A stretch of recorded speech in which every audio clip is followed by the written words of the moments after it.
Assalamualaikum warahmatullahi wabarakatuh. Untuk kelas kita pada hari ini, hari Khamis 3 hari bulan 12, cikgu akan masuk kepada bab 12 tingkatan 1, matematik tingkatan 1 bab 12, iaitu bertajuk pengendalian data. Bab ini akan menceritakan bagaimana kita akan mengendalikan data dan kita nak mempersembahkan data dalam beberapa bentuk yang pelajar akan belajar dalam bab 12 ni. Baiklah, yang pertama, para pelajar boleh tengok pada muka surat 267, iaitu ada dua jenis data. Yang pertama dipanggil sebagai data kategori, dan yang kedua dipanggil data numerik. Untuk kedua-dua jenis data akan ada perbezaan. Yang pertama, secara asasnya pelajar kena faham, untuk data kategori ini dia menceritakan berkaitan ciri-ciri. Ada dah sini. Dia menceritakan berkaitan ciri-ciri untuk data kategori, dan apabila dia menceritakan pasal data ciri-ciri, maka antara cara kita nak cam ialah ia tidak boleh diukur secara berangka. Maknanya secara nilai lah, dia tak boleh nak ukur secara nilai. Kita juga boleh sebut dia sebagai, kalau istilah bahasa Melayu, kita boleh sebut sebagai perkara subjektif. Untuk kategori data yang kedua dipanggil data numerik, dia mengukur kuantiti. So dia akan bila data numerik dia menceritakan pasal kuantiti, maknanya dia mesti boleh diukur menggunakan angka. Jadi cikgu ulang sekali lagi, ada dua jenis data, iaitu data kategori yang lebih menceritakan berkaitan ciri-ciri, dan yang kedua data numerik yang akan menceritakan data berkaitan nilai. Okey, kita tengok contoh yang pertama pada muka surat 267, untuk membezakan di antara data kategori dan juga data numerik. Contoh yang pertama, dia rayak suhu badan setiap pelajar. Cikgu yakin pelajar pun sudah tahu, apabila kita menceritakan pasal suhu, mesti kita kena ukur. Dan bila kita ukur, dia akan keluar kuantiti yang berangka. Maknanya suhu badan pelajar akan dipanggil sebagai data numerik. Soalan C, punca kemalangan jalan raya. Punca, dia tanya pasal punca kemalangan. Jadi kalau kita menyenaraikan punca kemalangan, contoh punca kemalangan ialah keadaan jalan raya yang tidak elok, ataupun kita kata faktor kecuaian pemandu yang mengantuk, ataupun kita kata kerosakan usia kereta yang terlalu lama. Maknanya faktor-faktor tu tidak disebut dalam bentuk angka dan dia tidak boleh diukur. Jadi sebab itu data itu akan dipanggil soalan C ni, data itu dipanggil sebagai data numerik, data kategori. Okey, seterusnya muka surat 268. Ini adalah pengendalian data yang pertama, iaitu carta palang. Jadi dia akan menggunakan palang. Pelajar, cikgu yakin pelajar faham bila sebut palang tu, Dia melibatkan satu bentuk panjang yang berbentuk segi pak. Okey, carta palang ini boleh dilukis dalam dua keadaan, sama ada secara menegak ataupun secara mendatar. Jadi kalau kita tengok secara menegak, kalau palang ini dilukis secara menegak, nilai pada paksi menegak ini menceritakan pasal bilangan ataupun juga boleh disebut sebagai kekerapan. Jadi nilai pada paksi menegak ini akan menceritakan perkaitan bilangan atau kekerapan. Jadi yang paksi mendatar ini menceritakan jenis jenis aktiviti membaca, menonton televisyen dan sebagainya. Okey, kalau di datar ataupun mendatar, kalau palang itu diletak secara mendatar, maknanya paksi mendatar dia akan menceritakan bilangan ataupun kekerapan. Jadi contoh sekarang ni macam ni, aktiviti masa lapang membaca ada 8 orang pelajar. Bilangannya adalah 8 orang pelajar. Aktiviti masa lapang menonton televisyen ada 9 orang pelajar. Jadi nilai pada paksi mendatar ini memberi maklumat berkaitan bilangan ataupun kekerapan. Okey, seterusnya kita pergi pada muka surat 270. Pengendalian data yang kedua dipanggil carta pi. Carta pi ialah kita akan dia ayat sini. Carta pi dia akan menggunakan sektor bagi sebuah bulatan untuk mempersembahkan data di dalam suatu carta pi. Jadi asas dia akan menggunakan bulatan. Okey. Jadi bagaimana kita nak kira dia? Yang pertama, sebelum cikgu terlupa. Apabila disebut sebagai bulatan, kita sudah belajar dalam bab yang sudah. Bila sebut bulatan, kita akan ada satu sudut iaitu 360 darjah. Satu bulatan bersudut 360 darjah. Maknanya sudut 360 ini kita akan guna sebagai panduan kita untuk membina suatu carta pi. Okey, contoh. Tengok contoh 5. Kita mempunyai bilangan kereta yang berwarna merah 9, bilangan kereta yang berwarna kuning 12, putih 10, biru 5. Jadi data ini kita nak persembahkan dalam bentuk carta pi. Jadi kita tengok muka surat 271.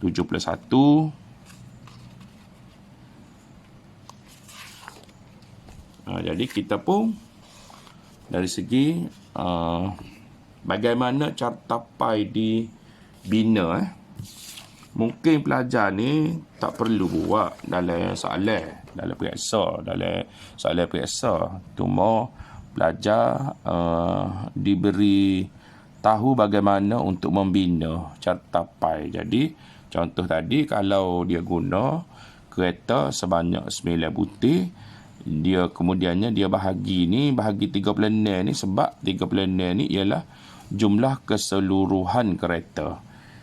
Tadilah kereta merah dicampur dengan kereta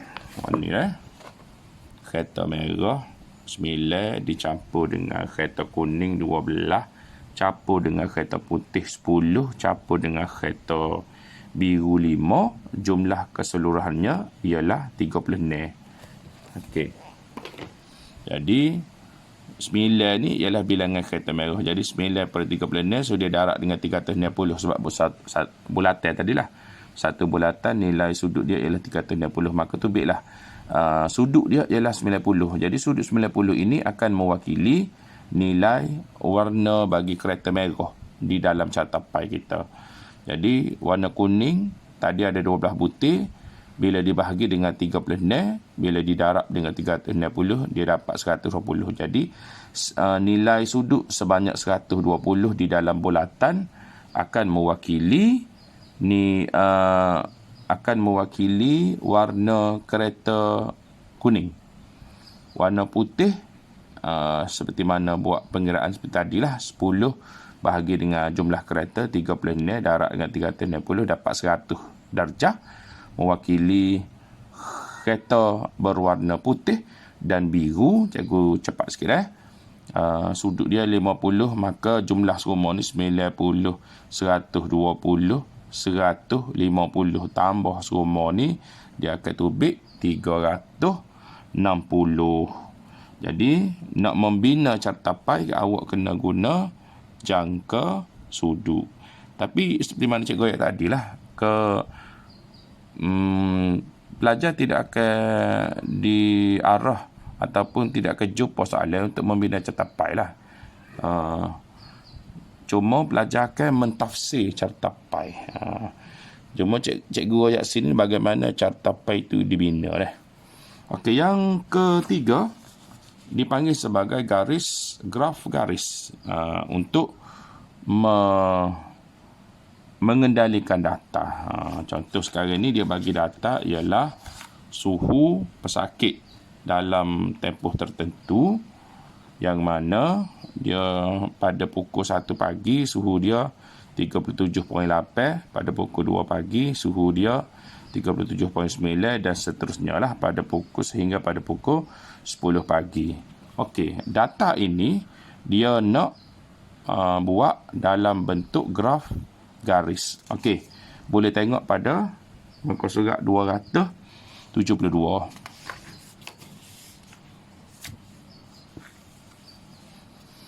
Okey, jadi ini adalah hasilnya apabila data-data tadi dipersembahkan dalam bentuk graf garis. Okey, jadi pada paksi mendata ini dia letak masa. Pukul 1 pagi, 2 pagi sehinggalah pukul 10 pagi. Pada paksi menegak ini dia letak suhu.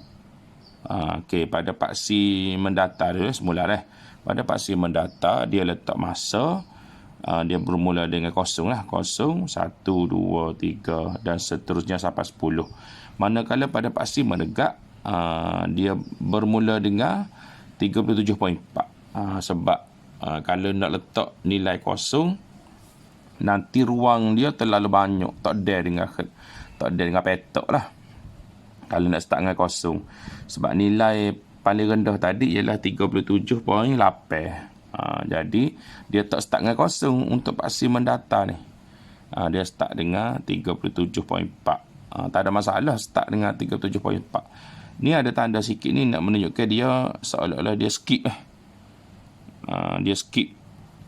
dia skip daripada nilai kosong sehingga nilai 37.3. Dia skip situ.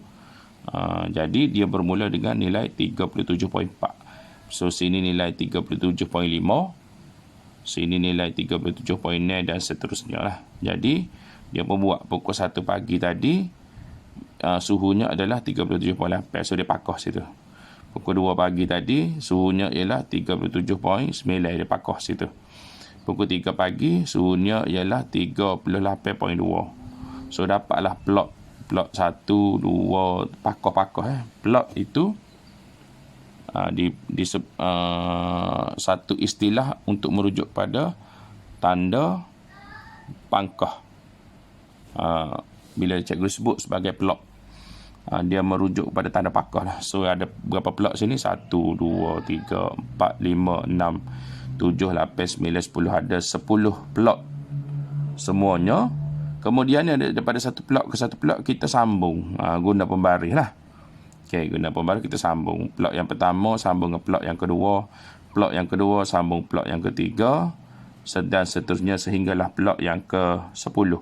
So kita dapat satu bentuk yang dipanggil sebagai graf garis untuk mewakili data suhu pesakit tadi.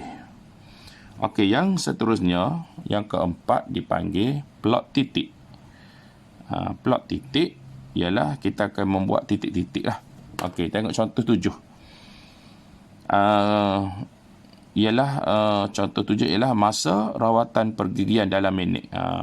Masa rawatan pergigian yang diberikan kepada 14 orang pesakit. Jadi data kita menceritakan menceritakan masa rawatan untuk 14 orang pesakit. Okey, jadi ni data kita. 23 ni masa lah. Bukan bilangan pesakit ni. Bilangan pesakit ada 14 orang. Yang dia bagi nilai 23 ini adalah merujuk pada masa. Sebab tengok soalan atas lah. Sebab dia masa rawatan pergigian. Jadi dalam minit. Jadi ni masa ni. Masa rawatan ni 23 minit, 24 minit, 21 minit. Semuanya ada 14 nilai masa. Sebab ada 14 orang pesakit, maknanya ada 14 nilai. Okey, data-data ini dia nak tunjuk dalam bentuk yang keempat tadi, iaitu plot titik. So, bagaimana kita nak buat plot titik? Kita tengok pada muka surat 273. Okey. 273. Tengok pada paksi mendata ini, dia nilai-nilai masa. Jadi, kita tengoklah masa paling kecil ada berapa, masa paling besar ada berapa dalam senarai data kita tadi. Kalau kita tengok sini, nilai masa paling kecil 17, masa paling besar ialah 25. Okey, jadi pada paksi mendata kita akan letak nilai paling kecil kena ada 17 lah. Kalau nombor 16 tu tak payah buat tak apa sebab tak ada. Jadi kita start dengan 17. Jangan start dengan kosong. Sini untuk plot titik ni kita bermula dengan nilai paling kecil. Lepas tu kita tambahlah tambah 17, 18, 19, 20, 21 sampai bila ni? Sehinggalah nilai paling besar, iaitu nilai 25, 22, 23, 24, 25. 20 ni tak payah buat lah. Sebab nilai 20 ni tak ada. Sama macam tadi lah, nilai 16 tak ada. Jadi start dengan 17. Lepas tu tambah 18, 19, 20, 21, 22, 23, 24, 25. Berhenti sekat 25. Sebab nilai 20 ni tu tak ada lah. Okey, ini adalah nilai masa. Okey, lepas tu kita tengok yang mana dalam senarai tadi. Dalam senarai tadi ada 17. Ada seorang pesakit yang diberi rawatan 17 minit. Ada seorang pesakit. Jadi bila seorang pesakit, jadi dalam plot titik kita ke titik ada titik sini. Ada satu saja titik untuk mewakili nilai bilangnya pesakit seorang. Titik ini adalah mewakili bilangnya pesakit. Berapa orang. Okey. Tengok dari senarai tadi. Untuk 21 minit. Kalau kita tengok ada 2. Maknanya ada 2 orang yang mendapat rawatan selama 21 minit. Jadi, untuk plot titik kita akan ada 2 titik mewakili 2 orang. Untuk 22 minit ada 2 orang, 23 minit ada 3 orang, 24 minit ada 4 orang dan 25 minit ada 2 orang.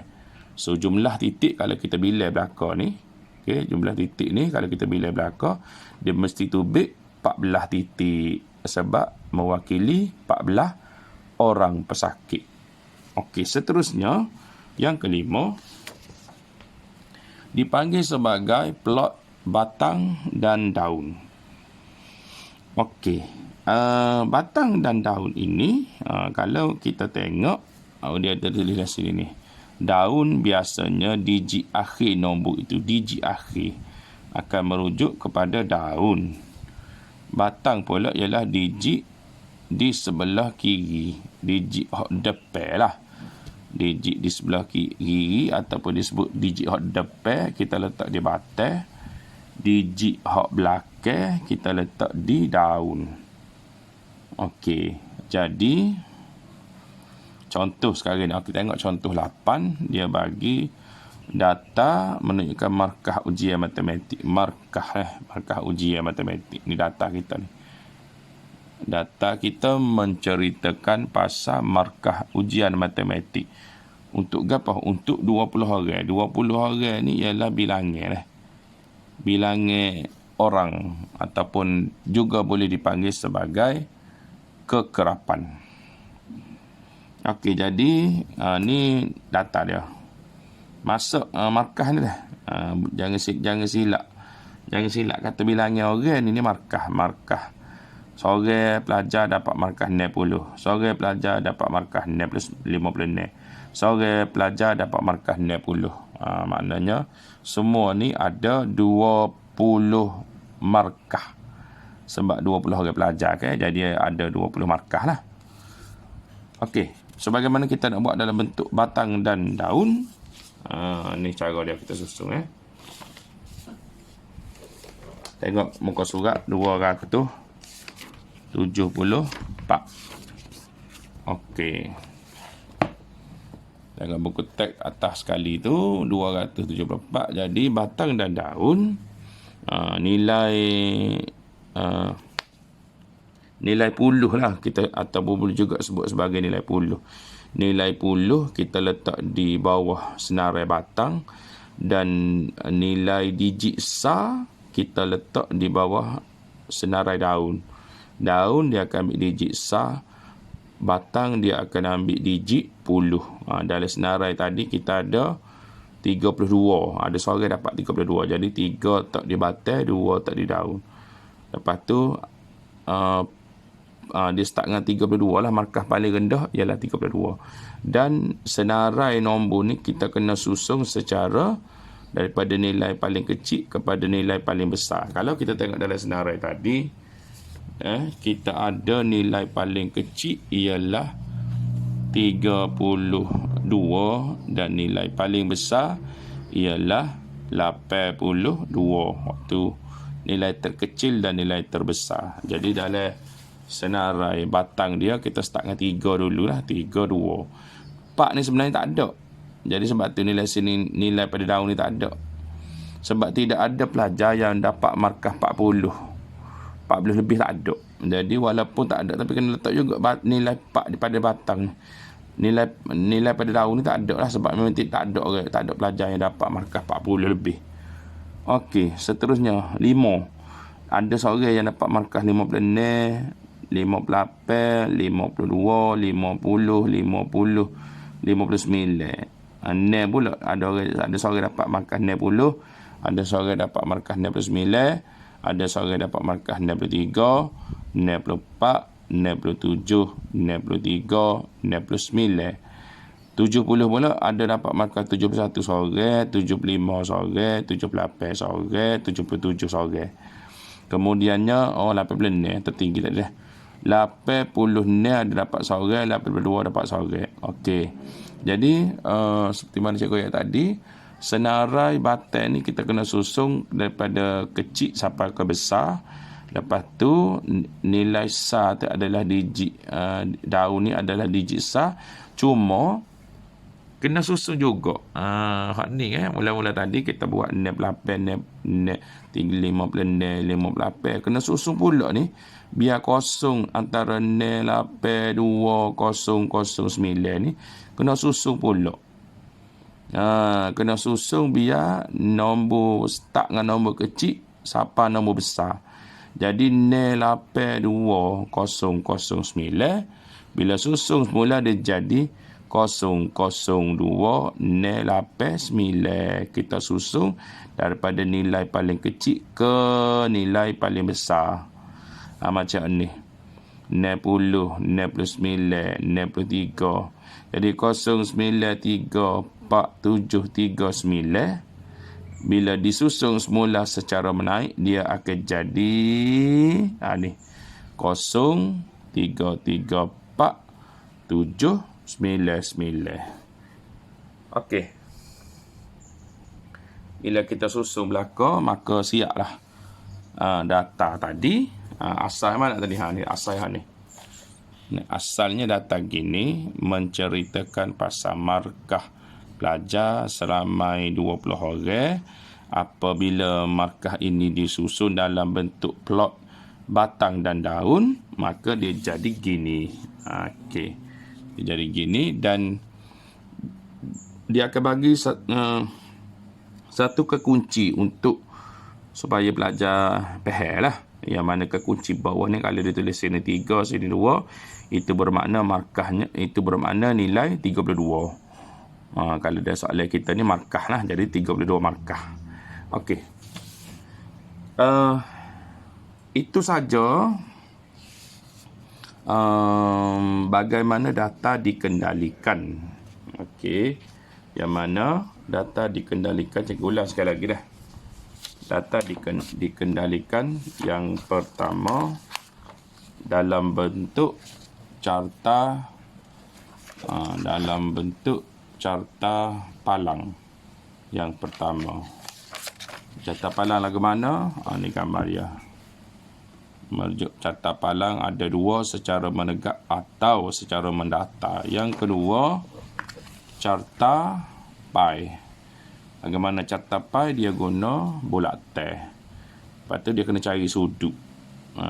Bulat teh dia ni, sudut dia semuanya adalah 360. Okey, yang ketiga, graf garis. Graf garis, buat gerah, tubik lagi ni. Graf garis. Okey.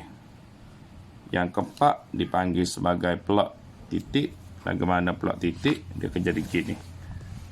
Ingat tadi cikgu royak, bila titik-titik itu merujuk kepada bilangan. Bilangan orang, ikutlah bilangan ke apa pun. Daripada bilangan. Hak tak ada ni kena tulis juga. 18 tak ada, 19 tak ada, 20 tak ada, kena tulis juga. Tapi titik dia tak ada lah. Walaupun dia tak ada, tapi nilai bawah dia kena tulis. Yang kelima ialah dipanggil sebagai plot batang dan daun. Batang dan daun dia akan tulis gini. Akhirnya kita akan dapat gini. Jadi, dan ingat tadi cikgu royak, kena susung secara nilai paling kecil sampai nilai paling besar pada batang dan juga pada daun. Daun pun kena susun juga. Nilai paling kecil sehinggalah nilai paling besar.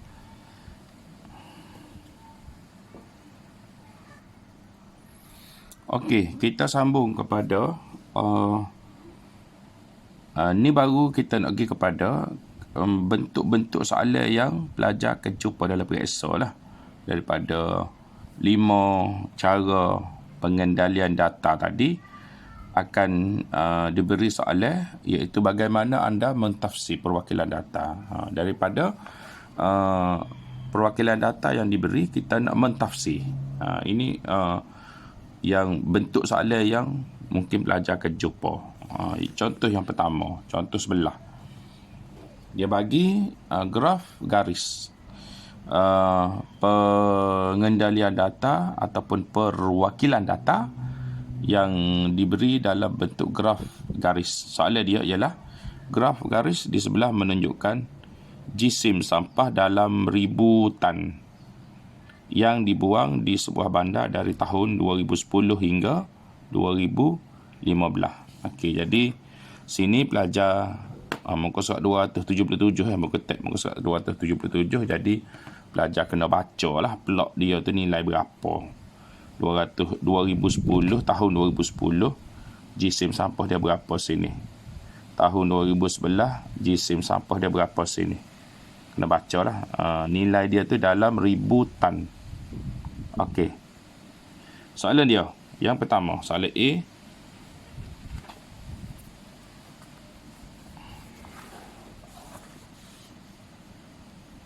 Soalan A ialah berapakah jisim sampah yang dibuang pada tahun 2010. So, kena baca lah.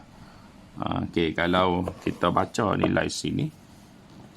Kalau kita baca nilai pada rajah ni, ialah 1.9. 1.9. Kalau 1.9, kalau awak baca nilai situ, awak dapat 1.9 pada tahun 2010 lah. Sini lah. Tahun 2010 kita tengok plot sini, kita baca titik situ, bacaannya ialah 1.9 ribu tan ribu tan, iaitu ataupun boleh juga 1.9 darab dengan 1000 gitu. So dia dapatlah jawapan dia 1900 1900 tan. Jawapan dia 1900 tan. Okey, yang kedua, soalan A ni. Soalan B ialah, apakah yang boleh anda nyatakan tentang gypsum sampah yang dibuang pada tahun 2011 dan tahun 2014? So dia tanya gypsum sampah, kita boleh royak apa yang anda boleh nyatakan untuk gypsum sampah 2011 dengan 2014. So buat tengoklah, gypsum 2011, bacaan dia, titik dia, bacaan dia adalah 2.1 2011. 2014 kalau kita baca sini, baca pada titik sini 2.1 juga. Maknanya apa yang anda boleh nyatakan, nilai ialah sama. Gypsum sampah yang dibuang pada tahun 2011 adalah sama dengan gypsum sampah yang dibuang pada 2014. So itu maksud apa yang anda boleh nyatakan. Jadi kita kena baca graf dululah. Okey, yang soalan C, cari min. Minggu lepas kita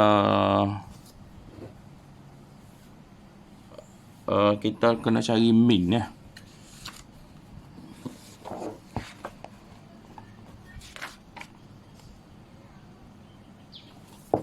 Cari min ni maksudnya cari purata lah.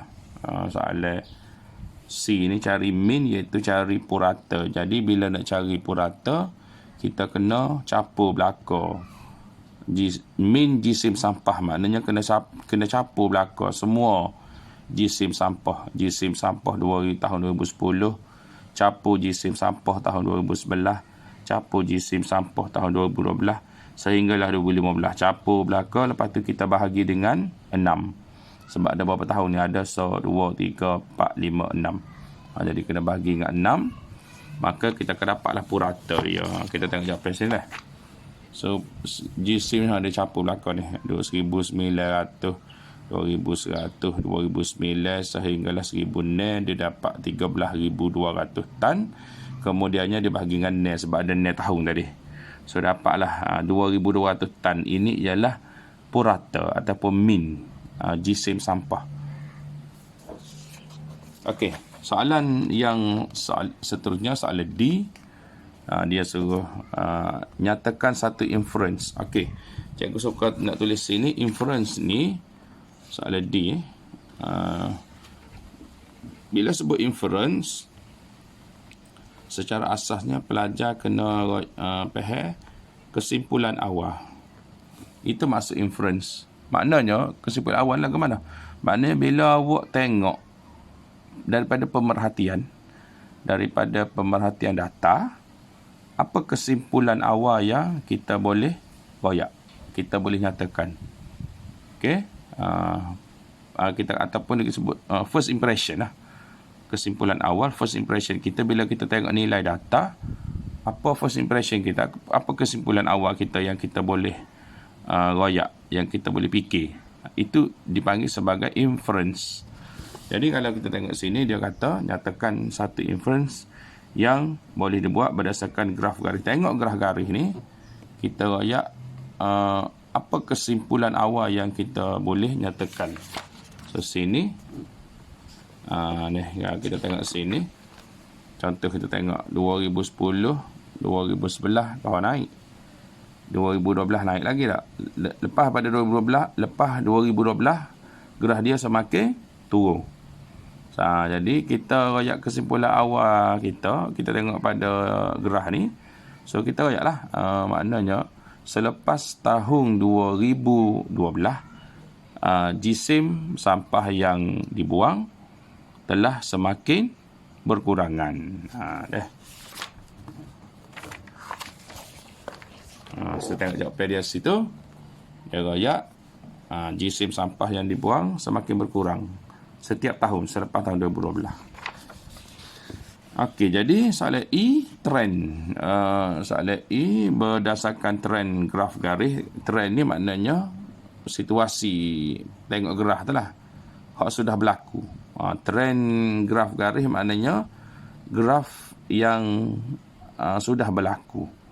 So daripada sini tengok trend sini, ada corak yang terhasil sini, ramalkan jisim sampah 2016. Kalau kita tengok trend sini, dia 2012 tu ke 2013 turun, 2014 turun, 2015 turun, 2016 mesti turun lagi. Jadi turun lagi, kita sambunglah garis dia tu. Tak. Jadi contoh ni 2000 ni lebih kurang lah. Dah kita garis gini lah. So dia turun gitu. Maknanya dua ni, katalah ni tahun 2015. Jadi 2016 kan, 2016 kita sambung lagi, kita tarik lagi segera. Sehinggalah jumpa 2016.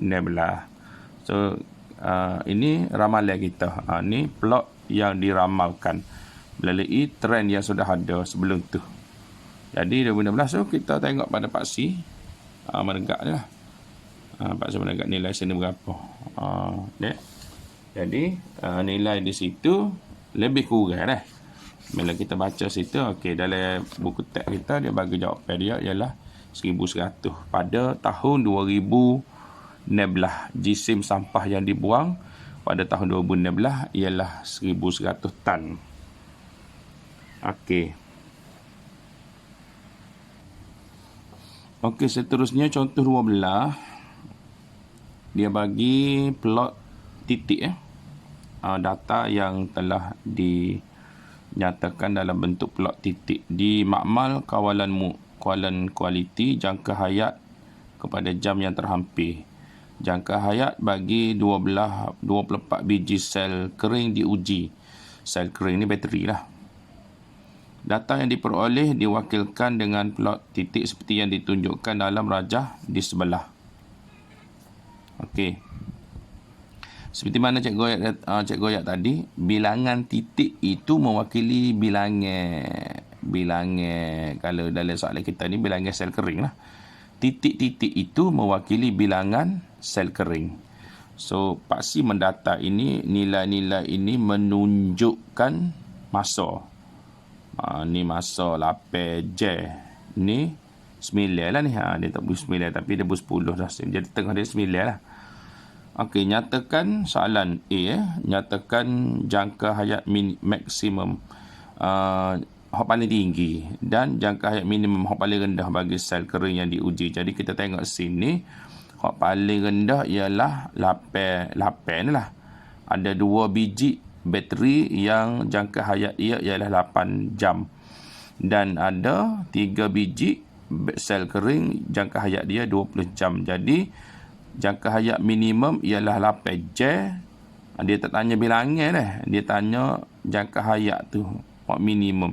Soalan lain ni tanya jangka hayat. Nyatakan jangka hayat. Jadi kita royak jangka hayat dia lah. Yang mana minimum ialah 8 jam. Maksimum ialah 20 jam. Itu saja kita kena royak. Jangan royak bilangan. Royak jangka hayat. Okey, soalan B. Nyatakan satu inference yang boleh dibuat berdasarkan data dalam plot ini. Kita tengok data dia ni, keseluruhan ni. Gapo kesimpulan awal yang kita boleh royak? Kalau awak perhatikan, ni tak. Bilangan titik-titik ni banyak duduk sini. Jadi kesimpulan awal kita boleh royak ialah kebanyakan sebab banyak titik duduk sini dah. Kebanyakan sel kering. Kebanyakan sel kering mempunyai jangka hayat antara 13. Sini 13 dah. 3 butir ni, 3 titik ni untuk nilai 13. Mula dah. Kebanyakan sel kering mempunyai jangka hayat 13 jam hingga 20 jam sebab banyak titik di sini. Itu kesimpulan awal yang kita boleh royak lah. Okey, soalan B. Soalan C.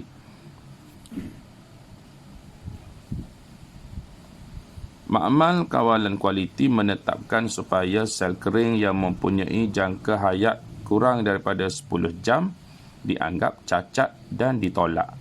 Cari peratusan sel kering yang ditolak. Jadi kalau kita tengok sini, ada 3 biji sel kering yang di bawah 10 J.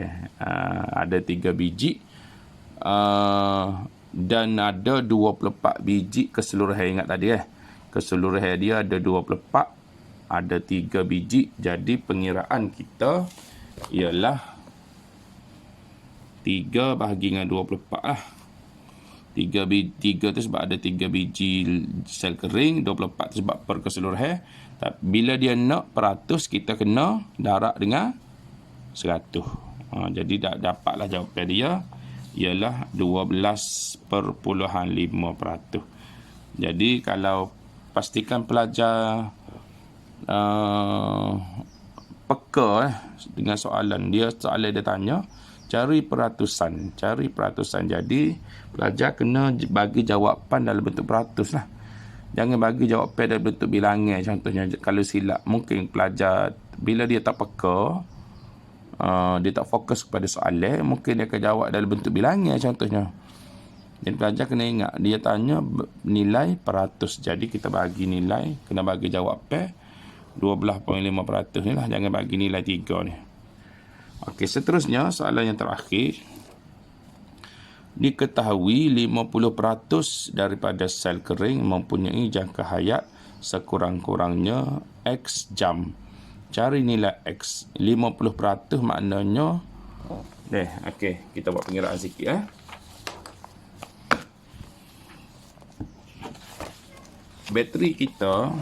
Bateri kita keseluruhannya ada 24 biji. Maknanya kalau 50% maksudnya separuh lah ni. Bila separuh bermakna 12 biji lah. Jadi kita tengok 12 biji duduk mana 12 biji. Jadi kita perbilang.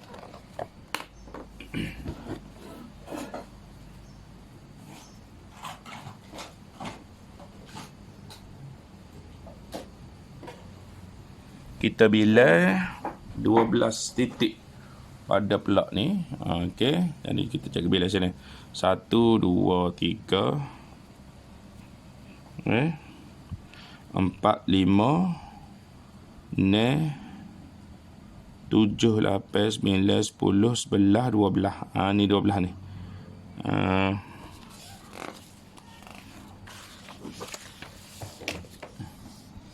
Jadi cikgu bilang 1 2 3 4 5 6 7 8 9 10 11 12. Ni 12. Ni 12.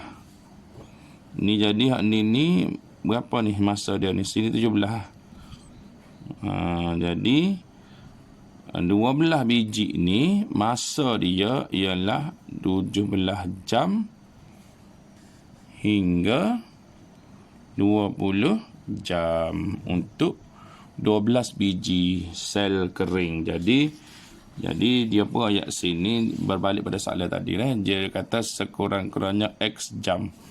Paling rendah ialah berapa jam paling rendah. Jadi dalam senarai kita cari tadi, paling rendah ialah 17 lah. 12 butir tu masa dia 17 hingga 20. Jadi dia nak sekurang-kurangnya hak paling rendah lah. Jadi hak paling rendah kita jawab lah X paling rendah ialah X jam. Jadi X ni ialah bernilai 17. Jadi 12 butir bateri itu nilai paling rendah ialah 17 J hingga 20. Jadi X tu kita bagi nilai 17 mewakili nilai X. Okey, yang terakhir cikgu akan bincang satu soalan mahir diri 12.1 pada muka surat 284, soalan nombor 3. Okey, ni soalan dalam buku teks. Jadi cikgu bincang soalan sebelum cikgu menamatkan pembelajaran kita pada pagi ni.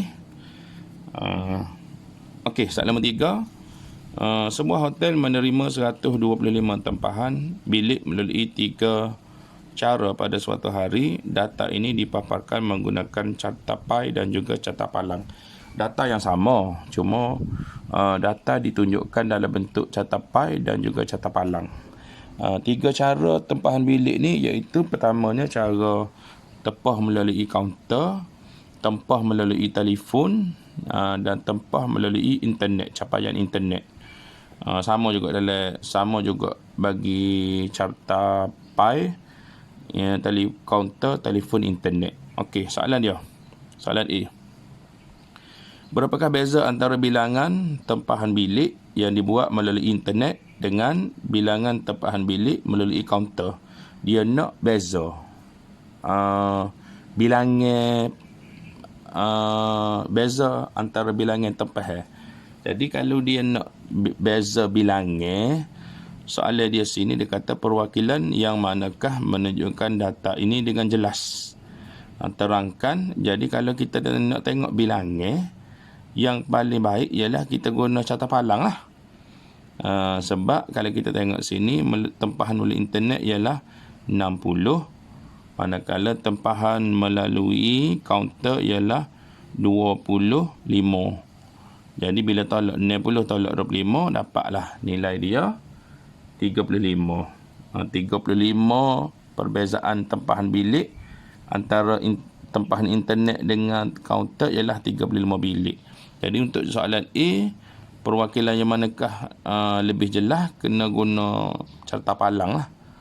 Kalau kita guna carta pai, kita hanya boleh cari perbezaan peratus. Bilangan tak tahu berapa, bilangan bilik tak tahu berapa. Cuma kita hanya dapat bilangan perbezaan peratus. Jadi kena tengok kepada soalan dululah, hak mana lebih sesuai, nak guna carta pai ataupun kita nak guna carta palang. Jadi soalan ini lebih yang lebih jelas kita guna carta palang. Okey, soalan B. Hampir separuh daripada tempahan dibuat melalui internet. Perwakilan yang manakah menunjukkan data ini dengan jelas? Kalau nak tengok mana hampir separuh, kita lebih baik kita guna carta pai. Bila tengok carta pai, kita nampak warna kuning. Maknanya warna kuning ni hampir separuh daripada bulatan. Jadi nak menunjukkan bahawa tempahan melalui internet ialah hampir separuh daripada bulatan. Nampak jelas. Bila guna carta pai, nampak jelas. Tempahan internet ni hampir separuh daripada keseluruhan tempahan. Kalau guna carta palang, kita tak nampak tempahan melalui internet ni sebenarnya separuh daripada jumlah tempahan menggunakan internet. Dia tak nampak. Jadi yang lebih baik, kalau soalan B, yang lebih baik ialah menggunakan carta pai. Soalan C, perwakilan yang manakah menunjukkan bilangan tempahan melalui internet dengan lebih jelas. Bilangan tempahan kalau untuk internet. Kalau carta pai untuk internet dia tunjuk 48%, tapi dia tak tunjuk bilangan. Kalau carta palang dia tunjuk bilangan tempahan internet ialah 60. Jadi soalan C, perwakilan mana lebih jelas, kita akan jawab carta palang lah. Okey. Jadi itu saja perbincangan soalan cikgu untuk hari ini daripada bab 12 pengendalian data. Jadi untuk kerja rumah ada sikit lah 3 soalan. Yang pertama, latih diri 12.1D, soalan yang pertama dan juga soalan yang kedua. Dan satu lagi soalan iaitu pada mahir diri 12.1, soalan nombor 4. Okey, so ada 3 soalan untuk kerja rumah. Jadi soalan ni tempoh masa buat seminggu lah. Siapa hak buat dan siap boleh hantar PM ke cikgu dah. Jawapan, nama dan juga kelas. Dalam tempoh seminggu cikgu bagi 3 soalan. Jadi sekian saja untuk hari ini. InsyaAllah kita jumpa minggu depan. Wallahu a'lam. Assalamualaikum warahmatullahi taala wabarakatuh.